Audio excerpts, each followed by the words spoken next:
प्रसिद्ध तत्त्ववेत्ता अश्वपती हा भद्रा देशाचा राजा होता.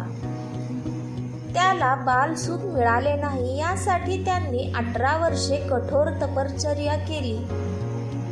त्यानंतर सावित्री देवींनी कन्यादानाचे वरदान दिले. त्यामुळे जन्म घेतल्यानंतर मुलीचे नाव सावित्री ठेवण्यात आले.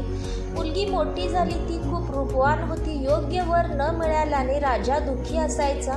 राजाने स्वतः मुलीला वर शोधायला पाठवले. जंगलात त्याला सत्यवान भेटला. धूमसेनेचा मुलगा सत्यवान हा तिचा पती म्हणून स्वीकारला गेला. ही घटना कळल्यानंतर नारद ऋषींनी अश्वपतींना सत्यवानाच्या अल्प आयुष्याबद्दल सांगितले. आई वडिलांनी खूप समजावले, पण सावित्री तिच्या धर्मापासून हटली नाही.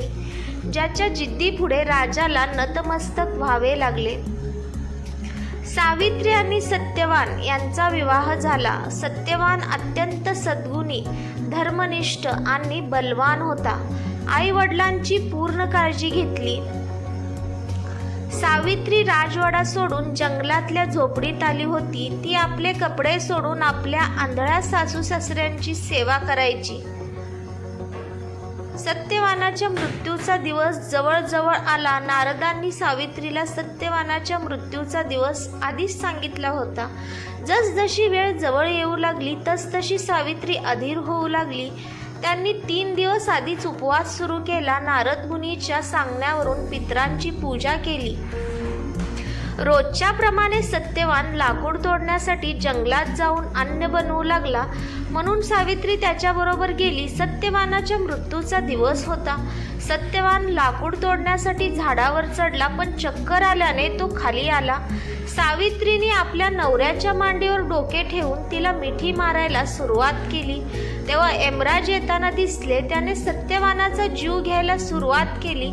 सावित्री ही यमराजाच्या मागे लागली. त्याने खूप नकार दिला, पण सावित्री म्हणाली, माझा नवरा जिथे जातो तिथे मला जायचंय.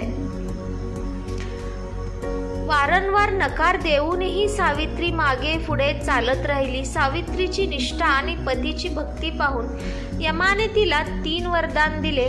एक एक करून सावित्रीच्या आंधळ्या सासू सासऱ्यांना डोळे दिले. तिला हरवलेले राज्य दिले. 3रे वरदान म्हणून सावित्रीने संतान प्राप्तीचे वर मागितले. कोणताही विचार न करता यम प्रसन्न झाला आणि तथास्तु म्हणाला. वचनबद्ध यमराज पुढे सरकू लागले. सावित्री म्हणाली की भगवंता, मी एक सद्गुणू पत्नी आहे आणि तू मला संतान होण्याचे वरदान दिले आहे. हे ऐकून यमराजाला सत्यवानाचा प्राण परत करावे लागले. सावित्री त्याच वटवृक्षाजवळ आली जिथे तिच्या पतीचा मृतदेह पडला होता. सत्यवान जिवंत झाला. आई वडिलांना दिव्य प्रकाश मिळाला आणि त्यांचे राज्यही परत आले. अशा प्रकारे सावित्री सत्यवान दीर्घकाळ राजाचे सुख उपभोगत राहिले.